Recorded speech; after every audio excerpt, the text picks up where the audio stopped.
সিনেমার শুরুতেই আমরা দেখি জঙ্গলের মাঝখান থেকে হলুদ জ্যাকেট পরে একটা ছেলে ছুটে যাচ্ছে।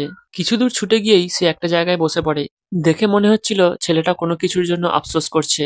এর পরের সিনে আমরা দেখি একটা লাল রঙের বাস গভীর নির্জন জঙ্গলের রাস্তা ধরে এগিয়ে যাচ্ছে। বাসের রেডিওতে চন্দ্রগ্রহণ হওয়ার কথা বলছিল।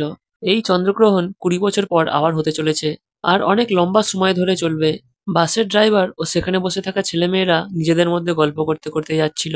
কিছু দূর গিয়ে ওরা রাস্তার মাঝখানে একটা গাছের গুড়ি পড়ে থাকতে দেখে। বাস নিয়ে সামনে এগোনো সম্ভব নয়, সেই জন্য ড্রাইভারটা ব্যাক করে অন্য রাস্তা দিয়ে ঢুকে গেল। আর সেই রাস্তারই একপাশে আমরা একটা মরা মানুষের হাত দেখতে পাই। ওরা এমন একটা রাস্তা ধরে যাচ্ছিল যার আশেপাশে একটা মানুষজনও ছিল না। যাত্রীর সিটে বসে থাকা সব ছেলেমেয়েরা জানলা দিয়ে বাইরের দৃশ্য দেখছিল। বাসটা কিছু দূর আসতেই আমরা দেখি রাস্তার মাঝখানে একটা বন্য পশু পড়ে আছে। ড্রাইভারটা সবাইকে ভেতরে থাকতে বলে নিজে বাস থেকে নেমে গেল। ছেলেমেয়েগুলো বাসের ভেতরে বসে দেখছে ওদের ড্রাইভার জোসেফ জন্তুটাকে রাস্তা থেকে সরিয়ে নিয়ে জঙ্গলে ঢুকে যাচ্ছে। জোসেফ ওই জন্তুটাকে জঙ্গলের একটা সাইডে রাখার পর যখন উঠে দাঁড়ায়, তখন ও পেছন থেকে বন্দুক লোড করার শব্দ শুনতে পেল। এদিকে বাসের ভেতরে ছেলেমেয়েরা গল্প করছিল। তখনই একটা লোক জোসেফের মাথায় বন্দুক ঠেকিয়ে বাসের ভেতর ঢুকলো।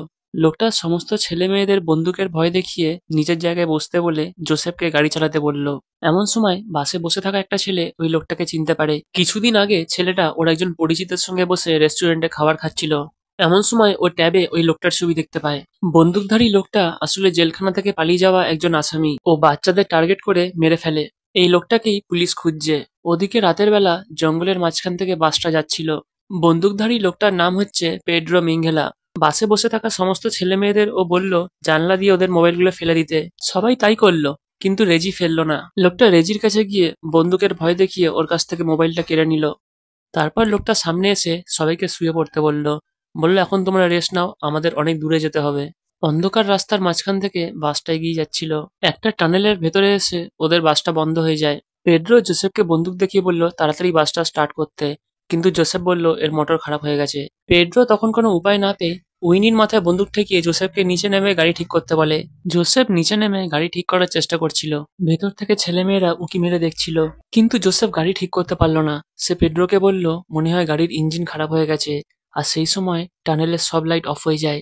ওরা সামনে থেকে একটা অদ্ভুত শব্দ শুনতে পেল। পেড্রো জোসেফকে বন্দুকের ভয় দেখিয়ে সামনে যেতে বলল কি আছে দেখার জন্য। জোসেফ টর্চ নিয়ে ধীরে ধীরে এগিয়ে যাচ্ছিল। অন্যদিকে পেড্রো উইনিকে নিয়ে বাসের ভেতর ঢুকে পড়ে। ওরা সবাই ভেতর থেকে জোসেফকে দেখছিল। কোনো এক অজানা জীব জোসেফের সামনে উঠে দাঁড়ায়, আর জোসেফ তা দেখে ভয় চিৎকার করে উঠল। বাসের ভেতরে থাকা ছেলেমেয়েরাও অস্থির হয়ে উঠেছে। পেড্রো বন্দুক দেখিয়ে সবাইকে শান্ত করে রাখলো। পেড্রো দেখলো বাসের চাবি লাগানো নেই। বাসের চাবিটা বাইরে জোসেফের কাছে থেকে যাওয়ায় ও খুব রেগে গেল। পেড্রো কালকে বাইরে গিয়ে চাবিটা নিয়ে আসতে বলে। তখন নোলান বলল আমি যাচ্ছি। তার আগে বেস বাস থেকে নেমে যায়। ও ধীরে ধীরে জোর কাছে যাচ্ছিল চাবিটা নেওয়ার জন্য। ও সামনে গিয়ে দেখে জোর ঘাট থেকে রক্ত বেরোচ্ছে। বেস সেটা দেখে খুব ভয় পেয়ে যায়। তারপর ও পকেটে হাত ঢুকিয়ে চাবিটা বের করে আনলো। তখন ও সামনে থেকে একটা শব্দ শুনতে পেল। ও জোসেফের টর্চটা নিয়ে এদিক ওদিক ঘুরিয়ে ভয়ানক একটা জিপ দেখতে পায়। তখনই ও ছুটে গিয়ে বাসের ভেতর ঢুকলো। বেস পেড্রোকে গাড়ির চাবি দিয়ে পেছনের একটা সিটে গিয়ে বসে পড়ে। ও খুব ভয় পেয়ে গেছিল। নোলান জিজ্ঞেস করলো জোসেফ বেঁচে আছে? বেস মাথা নেড়ে বলল না। এদিকে পেড্রো রেজিকে গাড়ির চাবি দিয়ে গাড়ি চালানোর জন্য জোর করছিল, কিন্তু রেজিও সেই গাড়ি স্টার্ট দিতে পারছিল না। লোকটা বন্দুক দেখিয়ে ওকে ধমকাতে থাকে। এমন সময় নোলান এসে ওর হাত ধরে নেয়, আর সেই সুযোগে রেজি ওর হাত থেকে বন্দুকটা কেড়ে নিল। ও পেড্রোর দিকে বন্দুক তাক করেছিল। এমন সময় বাসের ছাদ থেকে অদ্ভুত আওয়াজ শুনে সবার মন অন্যদিকে চলে যায়, আর পেড্রো ওই সুযোগে বন্দুকটা কেড়ে নিল। ও বন্দুক নিয়ে বাইরে বেরিয়ে আসে। বাসের ছাদের দিকে তাকিয়ে আছে অজানা শত্রুকে দেখার জন্য। ভেতর থেকে সব ছেলেমেয়েরা ওকে দেখছে।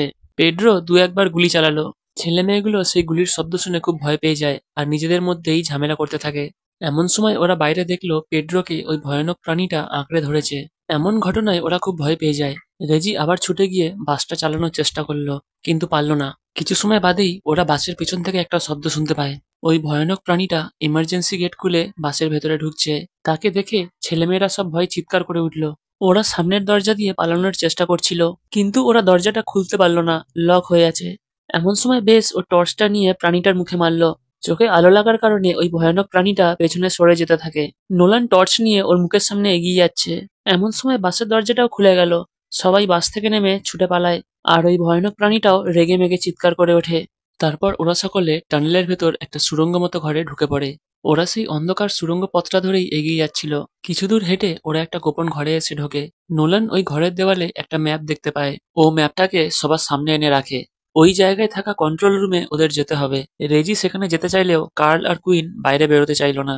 তখন বেস বলল, তোমরা সবাই এখানে থাকো, আমি আর নোলান কন্ট্রোল রুমে যাচ্ছি। বেস হাতে একটা মশাল নিল আর পেছনে নোলান হাতে টর্চ নিয়ে এগিয়ে যেতে থাকলো। ওরা দুজনে গল্প করতে করতে যাচ্ছিল। এদিকে কুইন বলল ও বাথরুমে যেতে চায়, কেউ ওর সাথে যাবে কিনা।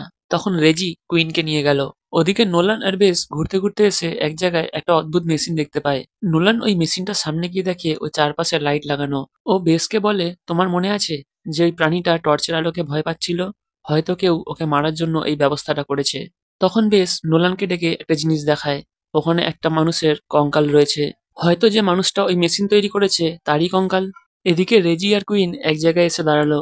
কুইন রেজিকে বলে একটু দূরে গিয়ে মুখ ঘুরিয়ে দাঁড়াতে। রেজি সেই মতো একটু দূরে গিয়ে দাঁড়ায়। ও কুইনকে জিজ্ঞেস করলো হয়ে গেছে কিনা, কিন্তু কুইন কোনো উত্তর দিল না। রেজি পেছন ফিরে দেখে ওখানে কুইন নেই। ও সামনের দিকে ছুটে গেল, কিন্তু সেখানেও কুইনকে দেখতে পেল না। তারপর রেজি কার্লের কাছে ফিরে এসে বলল কুইনকে ধরে নিয়েছে। অন্যদিকে নোলান আর বেস একটা ঘরে এসে লাইটের মেন সুইচ খুঁজে পায়। কার্ল আর রেজি কুইনকে খুঁজতে বেরিয়েছে। কিছু দূর এসে ওরা কুইনের চিৎকারের শব্দ শুনতে পায়। ওই ভয়ানক ক্রিয়েচারটা কুইনকে আঁকড়ে ধরেছে। রেজি আগুনের মশালটা ওর সামনে ধরতেই কুইনকে ছেড়ে দেয়। রেজি কার্লকে বলল কুইনকে নিয়ে চলে যেতে। ক্রিয়েচারটা রেজির হাতের মশাল জলে ফেলে দিল। কার্ল আর কুইন কিছুটা এগিয়ে গিয়ে দেখে পেছনে রেজি নেই। তাই ওরা আবার ফিরে আসে রেজিকে খোঁজার জন্য। এদিকে রেজির ওপর ওই ক্রিয়েচারটা শুয়ে পড়ে ওকে মারতে যাচ্ছিল। এমন সময় নোলান আর বেস মেন সুইচটা অন করে সব জায়গায় লাইট জ্বালিয়ে দেয়। আর আলো দেখে সেই অদ্ভুত ক্রিয়েচারটাও ভয় পালায়। নোলান আর বেস একটা ঘরে এসে ঢুকলো। সেখানে ওরা দেওয়ালে বিভিন্ন রকমের ছবি দেখতে পায়, নানা রকমের অদ্ভুত ক্রিয়েচার্সের ছবি। নোলান সামনের টেবিলে একটা ডায়েরি দেখতে পেল। সেখানে অনেক কিছু লেখা ও ছবি আঁকা আছে। ডায়েরিটার ভেতর থেকে নোলান একটা ছবি খুঁজে পায়। তারপর ওরা সেই ঘর থেকে বেরিয়ে আসে। বাইরে রেজিদের সাথে ওদের দেখা হয়ে যায়। বেস ছুটে গিয়ে কুইনের কাঁধের ক্ষতটা দেখলো। তারপর ওদেরকে সেই ঘরটায় নিয়ে আসে। নোলান আর বেস ওখানে থাকা কঙ্কালটাকে দেখালো। তারপর ওদের সেই ডায়েরিটা পড়ে শোনাতে থাকে। ছেলেটার নাম হচ্ছে জিউলিও শার্পি আর মেয়েটার নাম ইসাবেল। ওরা এখানে সেখানে ঘুরে বেড়ায় নতুন জায়গায় এক্সপ্লোর করার জন্য। একবার ওরা একটা জঙ্গলে ঘুরতে গেছিল। সেখানে ওই পিশাচটা ওর বোনকে মেরে ফেলে আর ওই ঘটনাটা জুলিও নিজের চোখে দেখে নেয়। অত্যাধিক ভয় পেয়ে ও জঙ্গলের মাঝখান থেকে ছুটে পালায়, যেটা আমরা সিনেমার শুরুতেই দেখেছিলাম। দেখতে দেখতে গিউলিওর বয়স হয়ে গেল। ও আবার একই জায়গায় ফিরে আসে, কিন্তু এবার তৈরি হয়ে। ওর বোনের বদলা নেওয়ার জন্য এতদিন অপেক্ষা করেছে। গিউলিও সেই একই সুড়ঙ্গ পথ দিয়ে ভেতরে ঢোকে। তারপর ও সেই পিশাচটাকে নিয়ে বিভিন্ন রকমের পড়াশোনা ও রিসার্চ করতে থাকে। আমরা দেখি উনি দিনরাত পরিশ্রম করে প্রতিঘাত করার কোনো জিনিস তৈরি করছিলেন। এতটা বলে নোলান ডায়েরি বন্ধ করে। গল্পটা শুনে ওরা বুঝতে পারলো ওই পিশাচটা আলোকে ভয় পায় আর রক্ত চুষে খায়।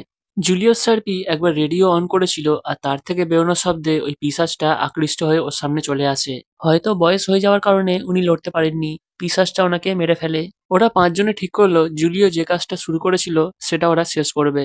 কথা মতো ওরা কাজে লেগে যায়। সকলে মিলে ওই চেয়ারটা তৈরি করলো যার চারপাশ থেকে আলো নির্গত হয়। সবকিছু রেডি হয়ে গেলে নোলান পাওয়ারটা অফ করে দেয়। তারপর রেডিওটা চালিয়ে ওরা যে যার জায়গায় লুকিয়ে অপেক্ষা করতে থাকে। ক্রিয়েচারটা রেডিওর আওয়াজ শুনে ওদের দিকে এগিয়ে যেতে থাকে। ও মেশিনটার সামনে এসে রেডিওতে ঢাকা কাপড়টা হাত দিয়ে তোলে। এদিকে বেশ পাওয়ারটা অন করতে চাইলো, কিন্তু পারলো না। অন্যদিকে রেজি চেয়ারে বসে বাটন প্রেস করে যাচ্ছে, কিন্তু পাওয়ার অফ থাকার কারণে লাইটগুলো জ্বললো না। ক্রিয়েচারটা রেজির সামনে এসে ওকে দাঁত খিচিয়ে ভয় দেখায়। রেজি বিপদে আছে দেখে নোলান এক জায়গায় লুকিয়ে সিটি মারলো। আর সেই শব্দ শুনে ক্রিয়েচারটা রেজিকে ছেড়ে নোলানের দিকে এগোতে থাকে। আর তখনই বেশ দূর থেকে বাজনা বাজিয়ে ক্রিয়েচারটার মন ঘুরিয়ে দেয়। এই সুযোগে কার্ল রেজিকে নিয়ে অন্য জায়গায় চলে যায়। বেশ কুইনের পাশে গিয়ে বসলো। কুইন খুব ভয় পেয়ে রয়েছে। এমন সময় ক্রিয়েচারটা ওদের ঘরে এসে হাজির হয়। ও এদিক সেদিক দেখছিল। আবার বাইরে থেকে একটা শব্দ হওয়ায় সে ওইদিকে চলে গেল। বাইরে এসে ও টেবিলে রাখা একটা জিনিস দেখতে পেল। ওই জিনিসটার সামনে যেতেই নোলান লাইট জ্বালিয়ে দেয়। আর কার্ল ছুটে গিয়ে ওই ক্রিয়েচারটাকে ঠেলা মেরে আটকে দেয়। আর ওই সুযোগে কুইন আর বেস সেই জায়গা থেকে ছুটে পালায়। ওরা ছুটতে ছুটতে টানেলের বাইরে চলে আসে। সকাল হয়ে গেছিল। ওদের পেছন পেছন ওই ক্রিয়েচারটাও চলে আসে, কিন্তু বাইরে আলো থাকার কারণে ও বেরোতে পারল না। এমন সময় পেছন থেকে কার্ল, রেজি আর নোলান আগুনের মশাল নিয়ে ছুটে আসছিল। ওরা সামনে এসে ওই ক্রিয়েচারটার গায়ে মশাল দিয়ে আগুন জ্বালিয়ে দেয়। তারপর আগুনে দগ্ধ হয়ে ওই ক্রিয়েচারটা মারা যায়।